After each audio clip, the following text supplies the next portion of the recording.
തിരുവനന്തപുരത്ത് നിന്ന് കൊട്ടാരക്കര വഴി MC റോഡിലൂടെ കോട്ടയത്തേക്ക് യാത്ര ചെയ്യുമ്പോൾ ഈ ഏനാത്തിനടുത്ത് നമ്മുടെ മനസ്സും അതുപോലെ വയറും നിറയ്ക്കുന്ന ഒരു മനോഹരമായ ഇടമുണ്ട്. ഞാനത് പറയാൻ കാരണം എന്ന് പറഞ്ഞാൽ ഈ പ്രകൃതി തരുന്ന ഭക്ഷണങ്ങൾ, ഇപ്പം നമ്മൾ കൂടുതലും ഫാസ്റ്റ് ഫുഡ് ലൈഫിലേക്ക് മാറി ഇപ്പം പ്രകൃതി തരുന്ന ഭക്ഷണങ്ങൾ പലപ്പോഴും നമുക്ക് കിട്ടാറില്ല, അല്ലെങ്കിൽ നമ്മളത് മെനക്കെടാറില്ല. ഈ പ്രകൃതിയിൽ നിന്ന് കിട്ടുന്ന പല കിഴങ്ങുകളായാലും ശരി, അത്തരം ഭക്ഷണങ്ങളൊന്നും നമ്മൾ ഇപ്പോൾ ശീലിക്കാറില്ല. നമുക്ക് ഏറ്റവും ഇഷ്ടം ഫാസ്റ്റ് ഫുഡ് കഴിക്കാനാണ്. പക്ഷേ അതിൽ നിന്നൊക്കെ വ്യത്യസ്തമായി ഒരുപാട് പേര് ഇവിടെ വന്ന് കഴിച്ച് അവർ എക്സ്പീരിയൻസ് ചെയ്തിട്ടുള്ള, അല്ലെങ്കിൽ അവർ മനോഹരമാണ് അല്ലെങ്കിൽ ഏറ്റവും രുചികരമാണ് എന്ന് പറഞ്ഞിട്ടുള്ള ഒരു സെറ്റ് ഓഫ് ഫുഡാണ് ഈ പുഴുങ്ങിയ ഈ കിഴങ്ങുകൾ തരുന്നത്. അതായത് കപ്പ മുതൽ അങ്ങ് ഒരുപാട് പുഴുങ്ങിയ ഐറ്റംസ്, ചേന, ചേമ്പ്, കാച്ചിൽ, നമ്മുടെ പ്രകൃതിയിൽ നിന്ന് കിട്ടുന്ന, നമ്മുടെ നാട്ടിൻപുറത്ത് കിട്ടുന്ന ഒരുപാട് ഈ കിഴങ്ങ് വർഗ്ഗങ്ങൾ, അത് നമുക്ക് ഇവിടെ പുഴുങ്ങി കിട്ടുന്നൊരു ഇടമാണിത്. അപ്പോൾ ഇത് നമ്മൾ ഏനാത്താണ്. ധരണി ഫാംസ് വിപണന കേന്ദ്രം എന്ന് പറയുന്ന ഒരു സ്ഥാപനത്തിനോട് ചേർന്നാണ് ഈ ഒരു പുഴുങ്ങിയ ഐറ്റംസ് കിട്ടുന്ന കട. അപ്പോൾ ഇത് ഒരുപാട് പേര് ഇവിടെ നിന്ന് കഴിക്കുന്നുണ്ട്. നമുക്കൊരു സെറ്റ് നമുക്ക് കഴിച്ചു നോക്കാം എങ്ങനെയുണ്ട് എന്നുള്ളത്, നമുക്ക് അതിൻ്റെ അഭിപ്രായം പറയാം. അപ്പോൾ എനിക്കൊരു സെറ്റ് എടുത്തതാ. കപ്പ പുഴുങ്ങിയത്, ചേമ്പ് പുഴുങ്ങിയത്, കാച്ചിൽ പുഴുങ്ങിയത്, ചേന പുഴുങ്ങിയത്, മധുരക്കിഴങ്ങ്. അത് 2 കപ്പ. ഓക്കെ, 2 ചേമ്പ് അല്ലേ? ഇത് ചേമ്പല്ലേ? ചേമ്പ്. കാച്ചില്, പല കളർ കാച്ചിലുണ്ടല്ലേ? ഇത് കാച്ചില്, ഇത് ചേന.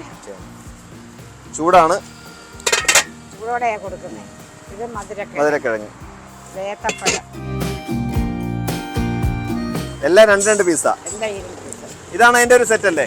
ഒരു സെറ്റ് 60 രൂപ. പിന്നെ അതിന്റെ കൂടെ മുളക് ചമ്മന്തി അല്ലേ?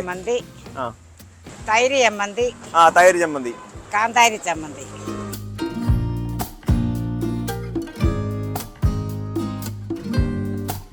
അപ്പൊ ഇതാണ് ഇതിനൂടെ ചുക്കുകാപ്പി ഉണ്ടല്ലേ? ഇതിന്റെ കൂടെ അല്ല, അല്ലാതെ.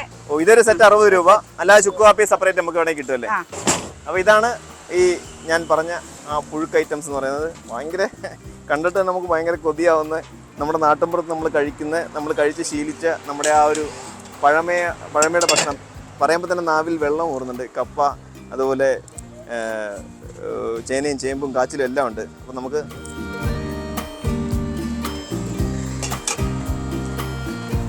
ഒരു രക്ഷയില്ല, ഗംഭീര സാധനമാണ്.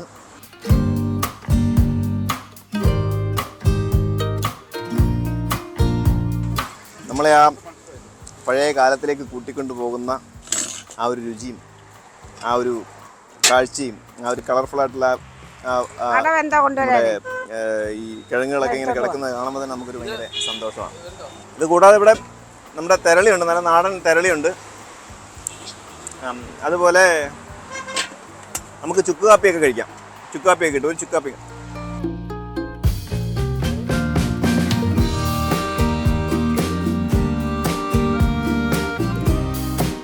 ഇത് നമ്മുടെ എന്തൊക്കെയാണ് ഈ കാപ്പിയിൽ നമ്മൾ ചേർത്തിരിക്കുന്നത്? ഇതിന്റെ പൊടിയുണ്ട്, ചുക്ക് പൊടി. അത് കഴിഞ്ഞ് നമ്മൾ കരിപ്പൊട്ടി, ഏലക്ക, കുരുമുളക്. അവിടെ പനിക്കാപ്പിയുടെ മോഡലിൽ ഉള്ള ചുക്ക് കാപ്പി അല്ലേ? അതിന്റെ പൊടി അപ്പുറത്തെ കടയിൽ, അവിടെ കടയിൽ വാങ്ങിക്കാൻ കിട്ടും. നമ്മൾ തന്നെ ഉണ്ടാക്കുന്നതാണോ അതോ? പിന്നെ കരിപ്പൊട്ടി. അപ്പോൾ ഒരു പാത്രം നിറയെ പുഴുക്കും അതുപോലെ തെരളിയും ചുക്ക് കാപ്പിയൊക്കെ ആയിട്ട് നമ്മൾ ഒരുപാട് ജങ്ക് ഫുഡുകൾ കഴിക്കും. ഒരുപാട് നമുക്ക് പല ഈ അറബിക് വിഭവങ്ങളൊക്കെ കിട്ടും. അത് ഇല്ലാതെ നമുക്കൊരു ദിവസം പോലും ചിലപ്പോൾ ഒരു പക്ഷേ കഴിച്ചു വിടാൻ പറ്റില്ല. പക്ഷേ എങ്കിലും നമ്മൾ നമ്മുടെ നാട്ടിൻപുറങ്ങളിലേക്കൊക്കെ ഇറങ്ങണം. നമ്മുടെ നാടൻ ഭക്ഷണങ്ങൾ നമ്മൾ കണ്ട് ശീലിച്ച നമ്മുടെ പൂർവികരും നമ്മുടെ തൊട്ട് മുമ്പത്തെ തലമുറയൊക്കെ സ്ഥിരമായി കഴിച്ചുകൊണ്ടിരുന്നത്, ഇത് മാത്രം കഴിച്ചുകൊണ്ടിരുന്ന ഒരു തലമുറ നമുക്കുണ്ടായിരുന്നു. അവിടെ നിന്നൊക്കെ നമ്മൾ ഒരുപാട് മാറി.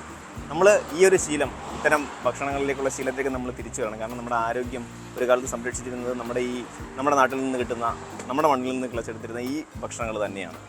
അപ്പോൾ ഇതുവഴി പോകുമ്പോൾ, ഈ ഏനാത്ത് വഴി യാത്ര ചെയ്യുമ്പോൾ, MC റോഡിലൂടെ യാത്ര ചെയ്യുമ്പോൾ തീർച്ചയായിട്ടും ഈ ഒരു ധരണി ഫാംസിൽ വന്നിട്ട് നിങ്ങൾക്ക് ഇഷ്ടമുള്ള ഈ പുഴുങ്ങിയ ഭക്ഷണമൊക്കെ നിങ്ങൾക്ക് കഴിക്കാം. ഈ കിഴങ്ങുകളൊക്കെ ഒരിക്കലും ഇതൊന്നും ആരോഗ്യത്തിന് ഹാനികരമല്ല, വളരെ നല്ലത് തന്നെയാണ്. തീർച്ചയായിട്ടും ഇതുപോലുള്ള വ്യത്യസ്തമായ വീഡിയോകളുമായി നമുക്ക് വീണ്ടും കാണാം.